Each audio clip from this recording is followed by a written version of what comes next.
पढ़ो देखो, देखिए मैं खुद करा रहा हूँ। सेक थीटा बराबर कितना है 13/12। अब थीटा हमारा क्या चीज़ हुआ, थीटा भी हमारा कोण है। थीटा क्या है, कोण है। तो यहाँ पे हम चाहें तो पी क्यू आर ले लें इस बार, कोई दिक्कत नहीं, क्योंकि यहाँ पे हमारा जो एंगल दे रखा है ना, पहले तो ए था, एंगल यहाँ ए था ना हमेशा। थीटा भी क्या होता है, कोण। थीटा पता है इसके बारे में, क्या होता है ये कोण। थीटा क्या होता है अनुज, कोण होता है। इस बार ए नहीं, इस बार क्या है, थीटा है। इस बार क्या है, पी क्यू आर लिया मैंने इस बार, ध्यान से देखना। इसको लंब मान लिया हम, लंब ही रहता है ये। अब थीटा चाहे तो इधर बनाओ चाहे इधर बनाओ, बात क्या है देखिए। इस बार चलो थीटा बनाते हैं इधर, थीटा इधर बना दिया। अब आप लोगों को ये पता होना चाहिए 13 और 12, सेक थीटा बराबर क्या होता है, कर्ण बटे लंब, कर्ण बटे आधार।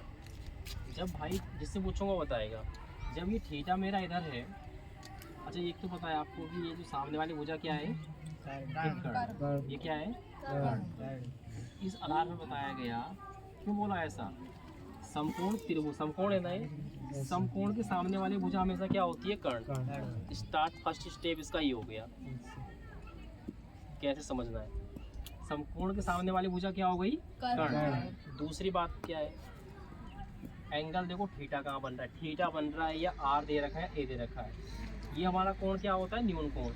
अब दूसरे पे आओ, इस पे, इसके सामने वाली भुजा क्या होती है, क्या होती है, लंब। तो बता नहीं पा रहे हो तुम, क्या होती है, लंब। लंब। ठीक है, पता लगी। तीसरी भुजा जो बची हुई है वो क्या होगी अपने आप, बोलेंगे उसको, क्या बोलेंगे, तो समझ में आया। फर्स्ट इसका जो स्टेप है वो ये है कि यहाँ देखना है कोण कहाँ बन रहा है, समकोण। समकोण के सामने वाली भुजा कर्ण, पता लग गया। दूसरे पे जो हमारा एंगल बन रहा है, न्यून कोण बना, उसके सामने वाली भुजा क्या है, लंब। तो तीसरी भुजा खुद ही हमारी हो जाएगी भाई। चाहे मैं इधर बनाऊँ, अब मैं थीटा सा यहाँ घुमा दूँ, तो उस आधार पे अगर थीटा यहाँ चेंज होगा तो जहाँ पे आधार होगा, आधार की जगह पे क्या चला जाएगा, लंब, और लंब की जगह पे आधार। कर्ण चेंज नहीं होगा, थीटा बदलने पर कर्ण कभी चेंज नहीं होता, कर्ण कर्ण होता है। और बदलता क्या है, लंब और आधार। थीटा बदल जाए, थीटा यहाँ पहुँचे तो लंब और आधार आपस में बदल जाते हैं। लंब की जगह पर आधार आ जाएगा और आधार की जगह पर लंब, इतना सा अंतर होता है। अब इसमें जो बताया गया 13/12, ये कोस थीटा का क्या होता है, उल्टा। कोस थीटा का उल्टा, कोस थीटा होता है आधार बटे कर्ण होता है, आधार बटे कर्ण। तो कर्ण ऊपर चला गया, ये क्या हो गया हमारा, आधार।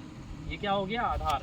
तो कर्ण कितना हो गया हमारा, आधार कितना हो गया, और ये क्या आ जाएगा, 5। ये कितना हो जाएगा, 5 हो जाएगा। ये पता है किसी को इसके बारे में,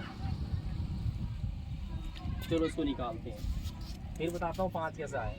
देखो ये पाइथागोरस त्रिक होता है, लिखना मत इसे भी, 5, 12 और 13, 5, 12 और 13। जैसे कि दो भुजा दे रखी है, 12 और 13 दे रखी है ना, तो तीसरी भुजा क्या हो जाएगी, जो भी बचा होगा। जैसे यहाँ पे भी बचा हुआ है कि पी क्यू, अभी निकाला नहीं है, वो तो मैंने बता दिया कि 5 आएगा। जैसे कि 13, 12 दे रखा है, तो तीसरी भुजा क्या हो जाएगी, 5, क्या होगी, 5। उसी प्रकार से हम यहाँ पे क्या करते हैं, 3 और 4 का निकालते हैं ना, क्या निकलता है, 5। इसको बोलते हैं पाइथागोरस त्रिक। अरे पर में नहीं बोलते भाई, पाइथागोरस त्रिक बोलते हैं। एक 5 होता है, एक 12 होता है, और एक क्या होता है, 13 होता है। तो इसे बोलते हैं त्रिक। क्या बोलते हैं, त्रिक। जैसे कि 8 हो गया, और 15 हो गया, और क्या हो गया, 17 हो गया। ये होता है ना, अभी 8 का स्क्वायर किया और 15 का स्क्वायर किया तो कितना आया, 289 आया, 17 आ गया। ये चीज़ होती है। तो अगर ये पता हो तो अच्छी बात है, नहीं तो कोई बात नहीं, पता चल जाएगा धीरे धीरे। तो अब हम क्या करेंगे, समकोण त्रिभुज पी क्यू आर में, किसमें,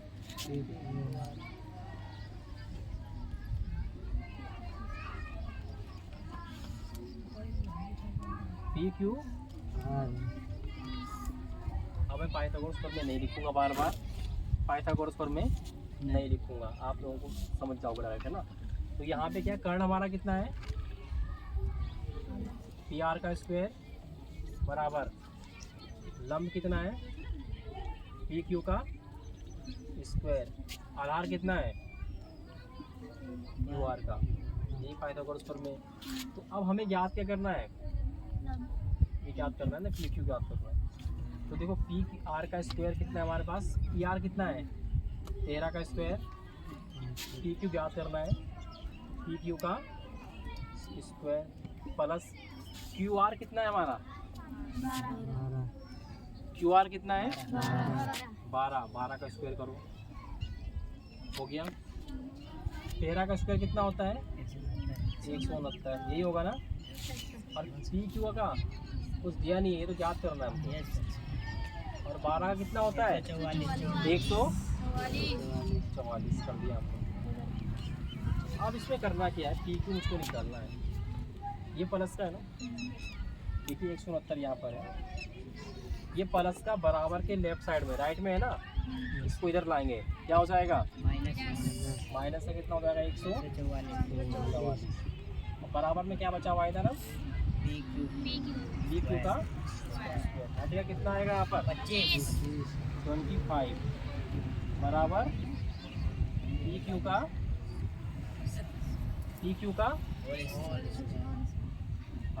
स्क्वायर होल स्क्वायर। अब इसमें एक चीज़ बताई थी, ए बराबर बी बताया था, या ए बराबर बी करो या बी बराबर ए करो। तो बात क्या है, दोनों बराबर। बराबर का मतलब जानते हो क्या होता है, दोनों जगह बैलेंस। तो हम चाहें तो पी क्यू को पहले लिख सकते हैं, या आपको समझना ऐसा हो, अगर समझ में आ रहा है तो अच्छा है। जिसको ज्ञात करते हैं ना उसको हमेशा किधर ले जाना है, लेफ्ट साइड में, इधर लेफ्ट में रखो, अच्छा है। नहीं तो यहाँ से भी स्क्वायर हटता तो यहाँ भी रूट लगता, बाकी यहाँ से हम स्क्वायर हटाएंगे तो क्या लग जाएगा, रूट लग जाएगा। तो कितना आ गया रूट 25, और रूट 25 का मान कितना होता है 5, दिख रहा है 5। तो हमारा जो लंब है कितना आ गया 5 सेंटीमीटर तो उसने दे रखा है, ठीक है। कितना समझ में आ गया, कितना आ गया, ठीक है। यहाँ तक 5 निकल गया, सबको समझ में आ गया होगा। अब इसमें एक चीज़ और है, ध्यान से देखना। तो हमें इसमें ज्ञात करना है सभी चीज़, क्या ज्ञात करना है, त्रिकोणमिति के सभी अनुपात ज्ञात करने। जैसे कि हमारा सेक दिया हुआ था, सेक दिया हुआ है तो कितने बचे 6 होते हैं। तो सेक हमारा पहले से दे रखा है उन्होंने, सेक थीटा। अब कितने 5 बचे हुए, तो 5 ज्ञात करना है। साइन थीटा ज्ञात करना है, तो क्या ज्ञात करेंगे हम पहले, साइन थीटा। साइन थीटा बराबर क्या होता है, लंब बटे कर्ण। लंब कितना है 5, लंब कितना है 5 बटे 13। तो ये हमारा क्या आ गया साइन थीटा। इसके बाद क्या करेंगे हम, कोस थीटा। कोस थीटा बराबर क्या आएगा, आधार बटे कर्ण। आधार कितना है 12, और कर्ण कितना है 13। इसके बाद क्या है 10, लंब बटे आधार। लंब कितना है हमारा 5, और आधार कितना है, ये हमारा हो गया। बाकी 2 आप लोग ज्ञात कर सकते हो अपने आप, कोसेक थीटा और कोट थीटा। भाई साइन थीटा का उल्टा क्या होता है, उल्टा कोस थीटा। 13 बटे 5, और 10 का कोस थीटा का दिया हुआ है हमें पहले से, क्या दे रखा है सेक थीटा, ठीक है ना। 13 बटे 12, और 10 का उल्टा कोट होता है 12 बटे 5। इस प्रकार से आप लोग इसे कर सकते हैं। बात समझ में आ गई इतनी। जिसको नहीं आता है ना समझ में, वो बता दिया करो कि नहीं समझ में आ रहा है, ठीक है। ये बैठे हैं किस क्लास में, ये चलो अच्छी बात है, करो। जिसको समझ में नहीं आता बोले करो कि मुझको यहाँ पर समझ में नहीं आया है, ठीक है।